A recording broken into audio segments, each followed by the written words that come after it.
So,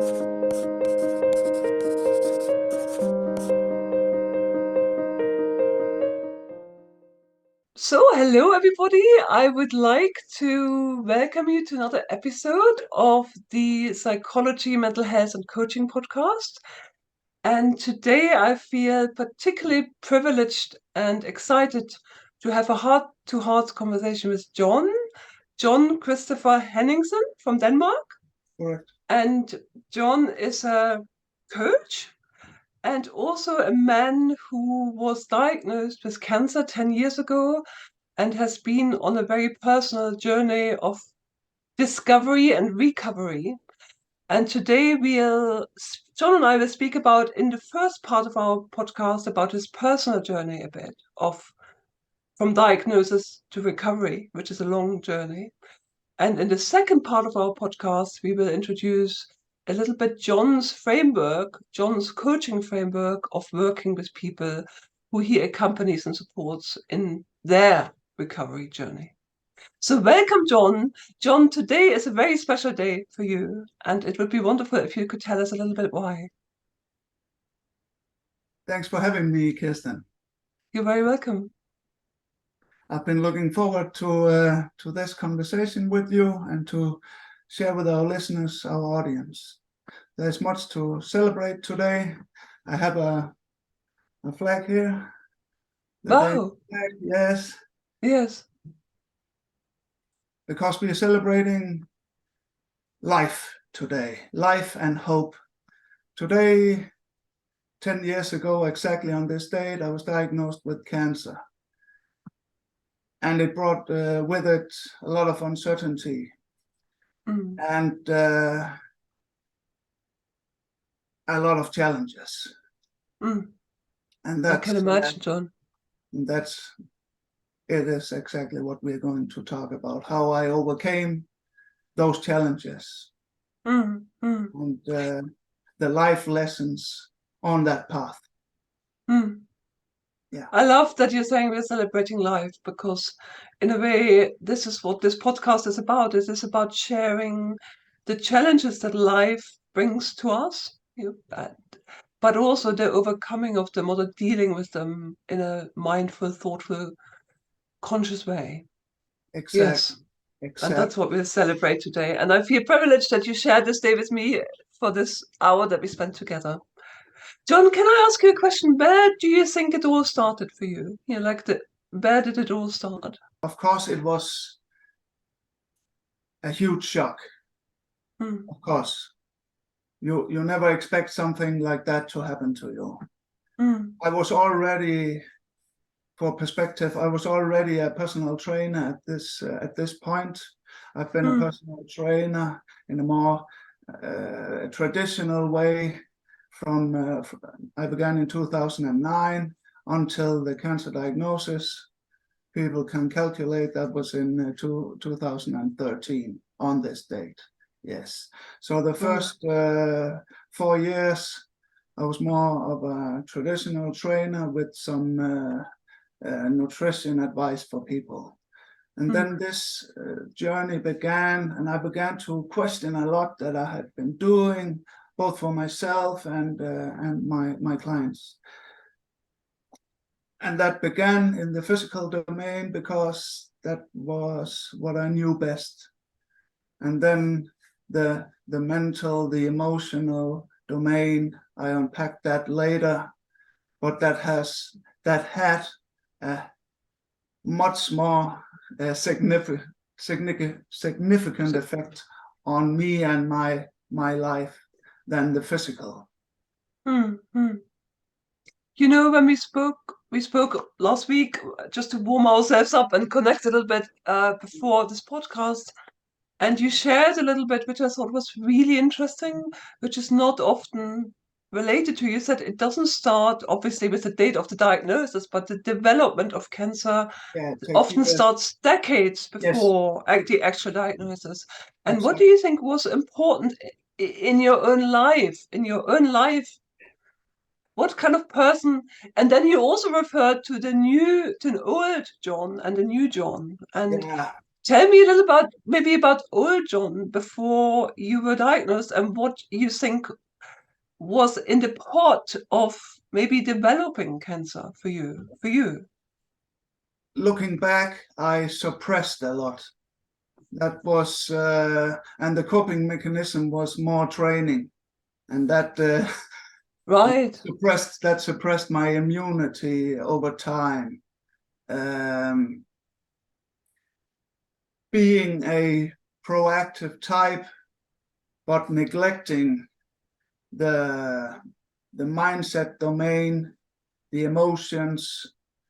I pushed hard on the physical. Right. But yeah, too much for too long, as I tell my clients. And so you're working out a lot in the gym yeah, and being yes, very physically active, as many men are actually, men in particular, maybe some women too, but yeah, you kind of neglected the emotional and mental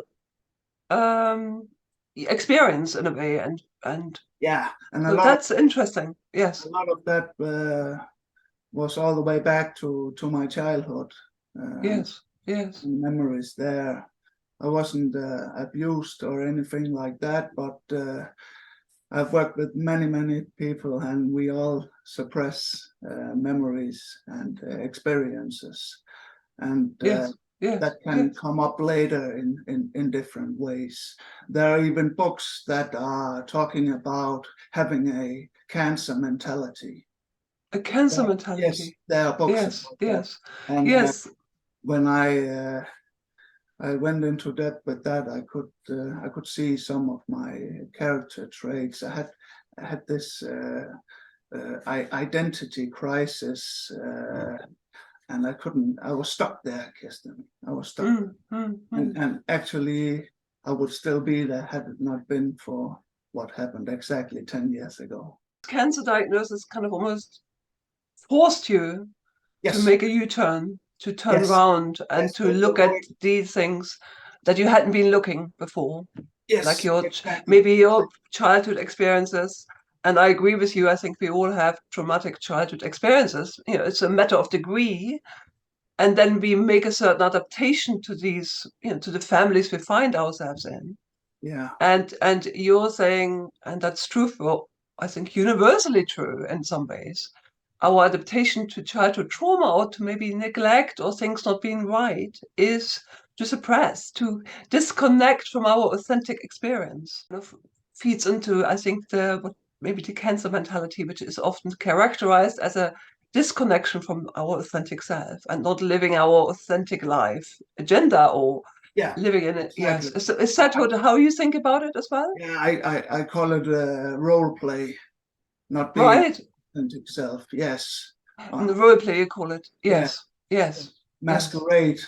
Masquerade. Yes. Yes. How was it for you, John, in your life? How were you role playing? And often I think when we role play, we're not even aware that we are role playing until we are forced to stop and reflect and think. And Yeah, yeah, so what roles did you play? it was mostly about expectations, Kirsten. Expectations. Say a Yeah. bit more, Uh, if you can. yeah, it was both from the inside and from the outside. Okay. Yeah. Living up to external Yeah. Expectations expectations in and general. Yes, yes. right, yes. Doing well in school, outside school. Yeah. Let me unpack some of the signals, Kirsten, because Yes, do. that would Yes. be valuable. I began acting out. It sounds so negative, but developing some behavioral patterns that Right. I didn't have earlier. And then Right.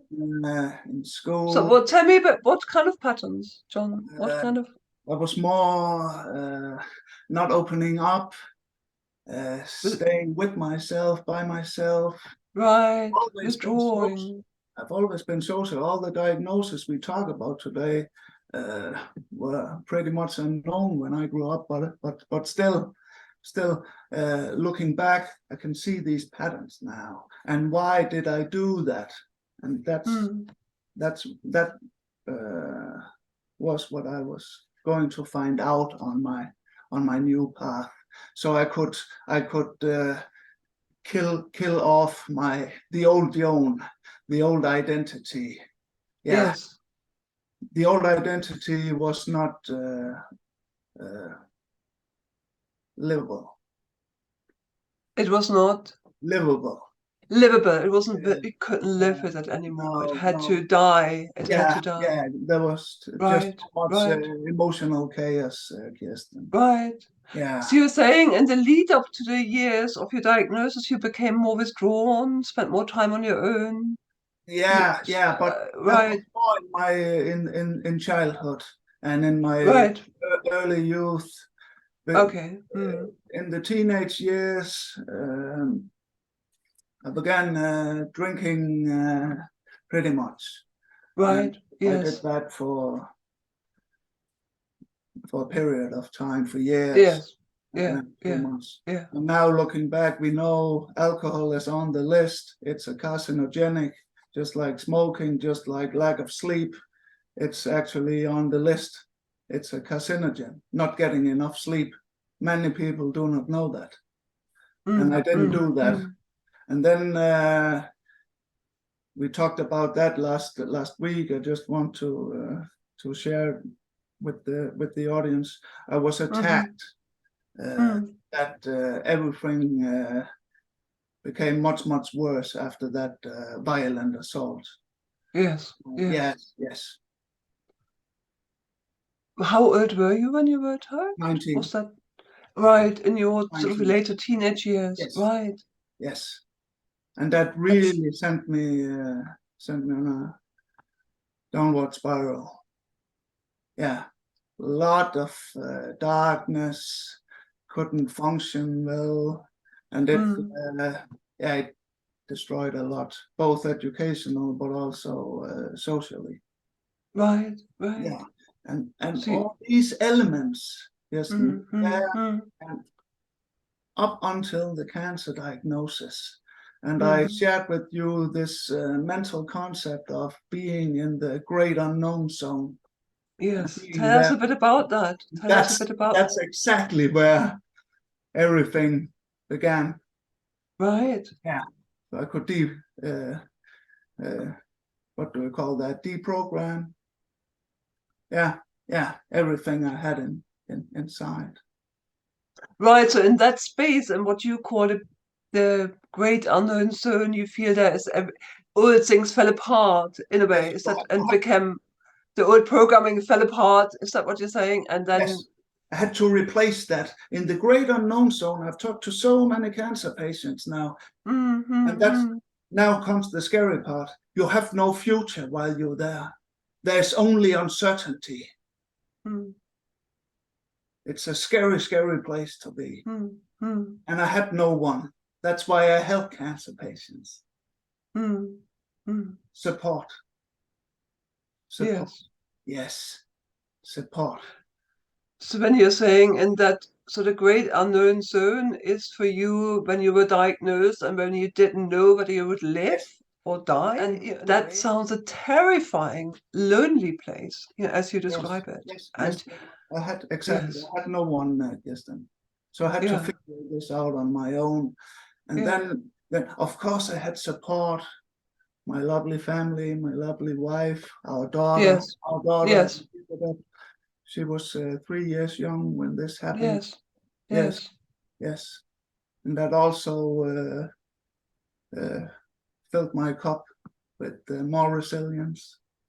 Yes. Being there for her as long as possible. And then we waited those 9 days. And then I had an answer from the oncologist. It was caught early. The first stage. I was operated on and the tumor was removed.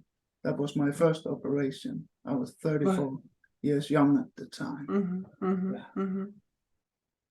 The same day in the evening, my parents, my fiance, now wife, was there. Elizabeth, my younger brother Peter. When they left, And that's still the great unknown zone. 9 days later, we would get the message. It was called early, so I didn't know that evening. Yes. Yes. Then there were some questions coming to me, and I thought, what will people remember about you if you are going to die shortly? Gosh. If you're given a second chance in life, what will you do? Wow. That's where it began, Kirsten.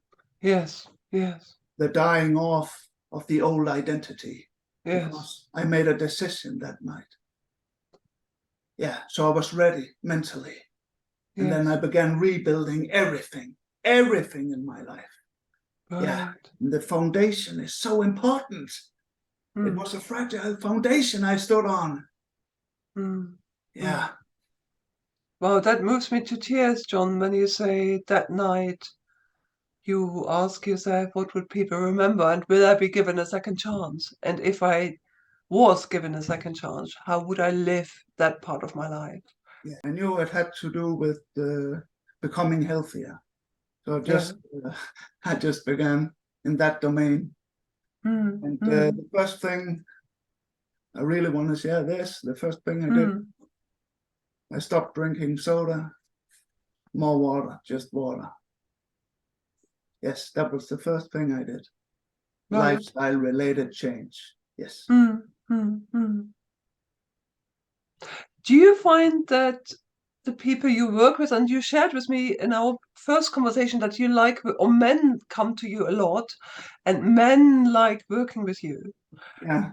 Because in a way you were diagnosed, as you shared with me, with testicular cancer. Yes.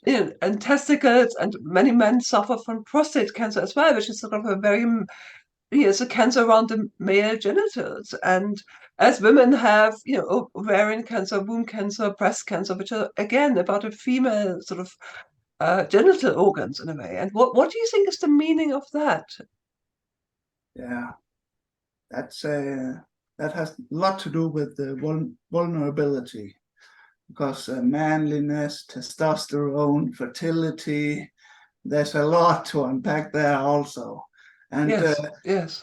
And I was in some communities for cancer patients where we shared, but they were talking about many different topics that I did not find useful.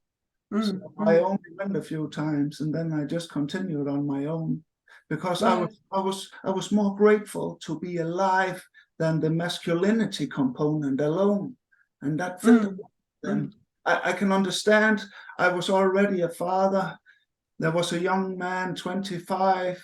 He had already experienced a recurrence where he lost the other testicle. So medication for life. He could not father a child. That's whoa. Yeah, that's big. Way different. Yeah, a different conversation. Okay. Also meant to overcome a challenge like that. Yes. But I was focusing on, I was given a second chance, Kirsten. What am I going to do with it, with that second chance? Yes, that was my focus point. Yes. And Jon, what did you do with that? If you wouldn't mind, I mean, I imagine it's a journey of 10 years. It's probably very hard to crystallize that in a few sentences. But if I may just ask you, what do you feel you did with that second chance, or have been doing and continue to do so? Yeah. That's almost like kind of going into your life's work, isn't it? As a man, as a father, but also as a coach who supports people with on their journey, through the great unknown zone, and maybe the death of their old self and the emergence of their new self. What did you do with that second life chance? Yeah. Yes. I began paying more attention.